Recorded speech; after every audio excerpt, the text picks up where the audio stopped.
Welcome to the Retrospect Lounge. Today, I'm going to be talking about one of the first video games that I ever played, which to this day still brings me quite a bit of nostalgia, and I want to see if the game still holds up as much as I remember. This game is Wallace and Gromit and Project Zoo, and honestly, for years, I remember I called it Wallace and Gromit and Project Zoo, like some sort of fucking idiot. But anyway, I called it this game for years, and my parents never even corrected me.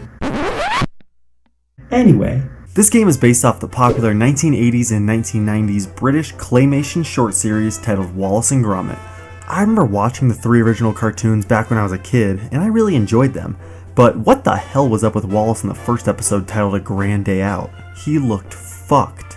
But I remember always craving cheese and crackers as a kid because of this episode as well. The 3rd episode, A Close Shave, was always my favorite of the 3. There was also a movie released in 2005 titled Curse of the Were-Rabbit, released by DreamWorks Animation, and I remember when I first read in a magazine that a Wallace and Gromit movie was being made, I hoped that it would be based off the Project Zoo video game. Surprisingly, Project Zoo was the first video game based off this series, releasing almost 10 years after the most recent Wallace and Gromit short at the time. The game hit stores in 2003 for the GameCube, PS2, Xbox, and PC. Now, I first played the Nintendo GameCube version of the game at my childhood best friend Calvin's house back in the fall of 2003. It was first grade, I had just met him, and it was my first time going over to his house where I discovered the game. I remember loving this game immediately, but for whatever reason I could never find it in the stores. It wasn't until 2006 when my mom got me the copy on PlayStation 2 with the PlayStation 2 console as a gift for my birthday. So that's the copy that I own to this day, and it's the copy that we're gonna play.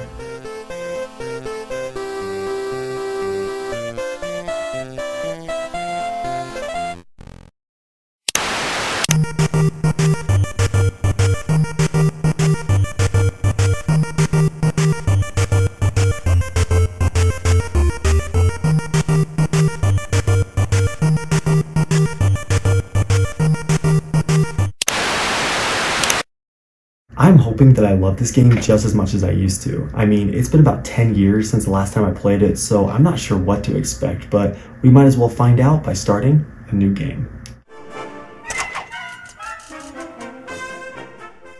The game starts with Wallace and Gromit eating breakfast in the kitchen and talking about visiting their friend Archie at the zoo as it's his birthday. When they arrive at the zoo, they find that the entire place is now closed, deserted, and under new management, which is strange to say the least. Wallace tries to investigate and, oh man, I remember this and I always loved this little joke. That's the level selection screen from the main menu, as the menu screen is also set at this same zoo entrance. Quite a clever gag that reminds me of the show's witty humor. Anyway, we soon find out that the old villain Feathers McGraw from the short titled The Wrong Trousers is now the new manager of the zoo, and not only is he up to something weird, but he's kidnapped Archie from the polar bear exhibit.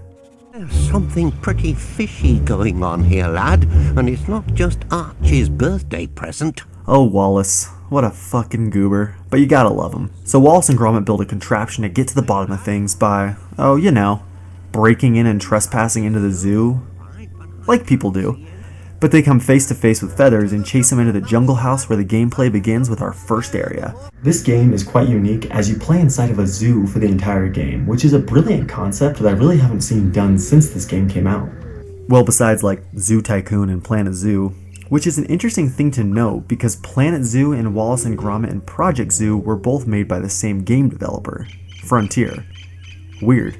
Anyway, this first jungle area in the game consists of elephants and later on monkeys that try to murder you for whatever reason. Good thing you can kill those motherfucking monkeys. In the first jungle area, you progress up a treehouse while collecting nuts and bolts before rescuing the first of many baby animals that you'll save throughout the game. Every single time that I'd rescue the first elephant as a kid, this arrow right here would always trick me. Like, fuck you. This cutscene always brings a tear to my eye. We love to see a family reunited. In the next area, you rescue another elephant after reaching your way up another treehouse. After the first 2 jungle areas, you find yourself entering a temple that looks like it was housed for reptiles. I always loved that exhibit. Always a fun one at the zoo. Now this jungle temple would always creep me the fuck out as a kid. I don't know why, but probably the music mainly.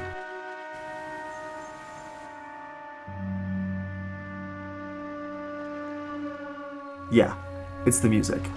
In this temple, you also come face to face with the first enemies of the game, and eventually you must maneuver through booby traps to save the last elephant. That is, after watching Wallace absolutely get his shit rocked. Once we save this little guy, we end up finding an underground passage under the zoo. Even though it's a dead end with the steel doors, there's a hole above the doors that only Gromit can enter after Wallace builds these crazy cool springy boots, which he puts together super quickly with almost no supplies around. How does he do it?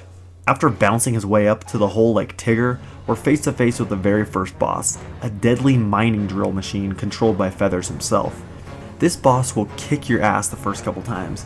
It's actually pretty hard, especially for a kid's game, but eventually we beat it and it's on to the next area of the game, the mines, where you really continue the same process that we saw in the Jungle House. Throughout each level, you collect animals in each area. There's 3 total. You help these different animals as you progress through the zoo and the mines and caverns beneath the zoo in search of that little dork Archie. Gromit has plenty of abilities such as climbing and swinging on zip lines. The nuts and bolts are the currency in the game basically, and they're used to help Wallace fix different devices around the zoo or create weapons that Gromit can use. There's also lots of tools lying around that are also used for this purpose.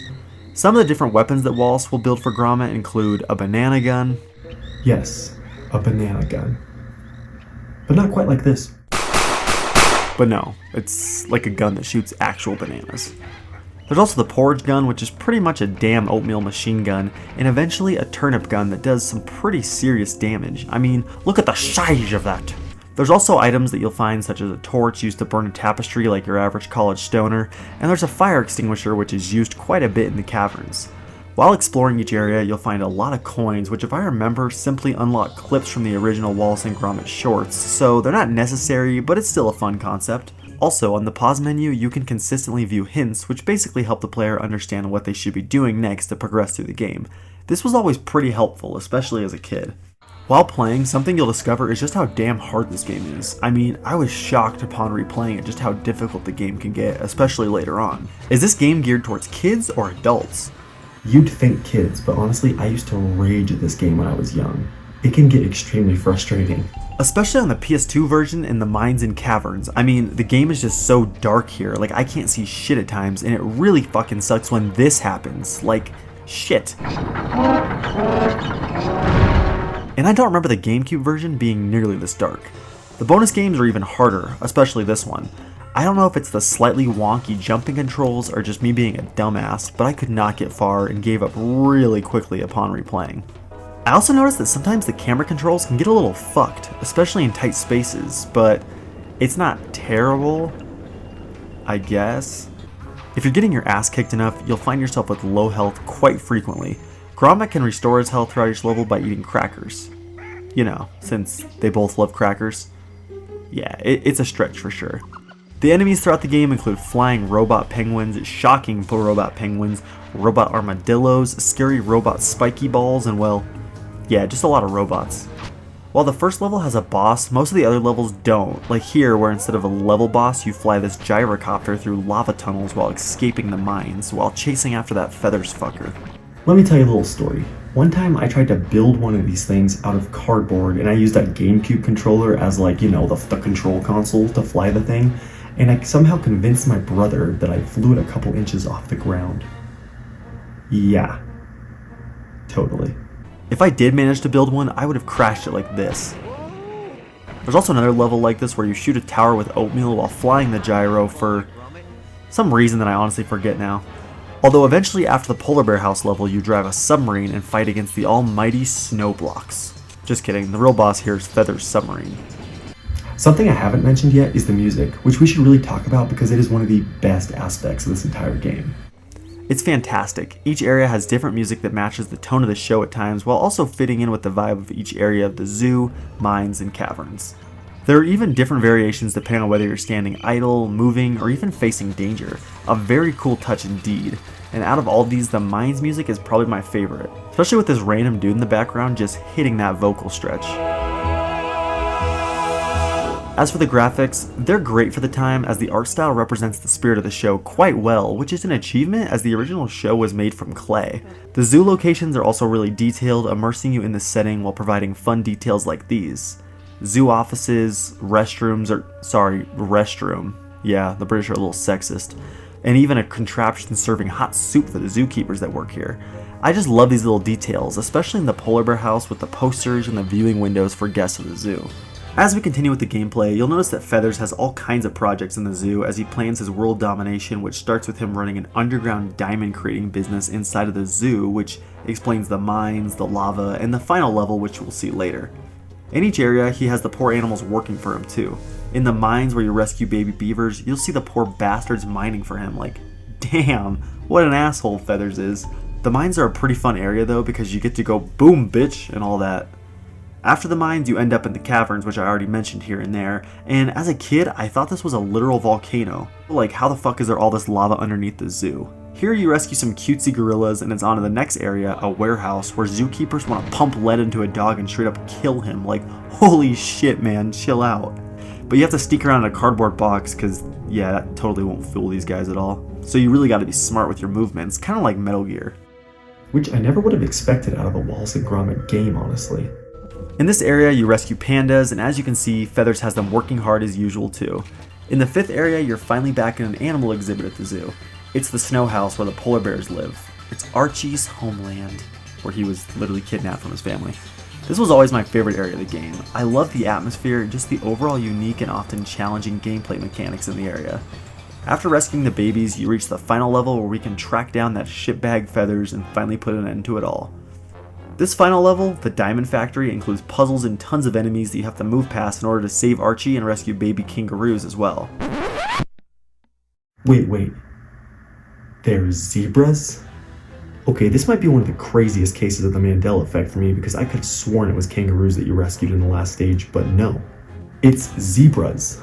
My only guess to why I thought this is because on the menu before you unlock the level, the final stage image does look like a kangaroo, so when I was a kid I probably thought that's what the last stage animal would be, but then I totally forgot it turned out to be zebras. That's just a guess at least. Anyway. Here you get a taste of most of the prior levels again, which is a neat treat as you reflect on everything that you face in the game, up till the final boss. This boss is a giant Feathers robot that is low-key nightmare fuel, like holy fuck! In the end, we defeat the pathetic penguin and save Archie. The other animals are ready to kill Feathers in the final cutscene of the game, as they should. Feathers ends up locked up and diamondless as we bid farewell to our zoo adventure. Roll credits, and we find a heartwarming moment where Archie gets to spend his birthday with Wallace and Gromit after all. So there you go, that's Wallace and Gromit in Project Zoo. Now, what did I think about it this time around?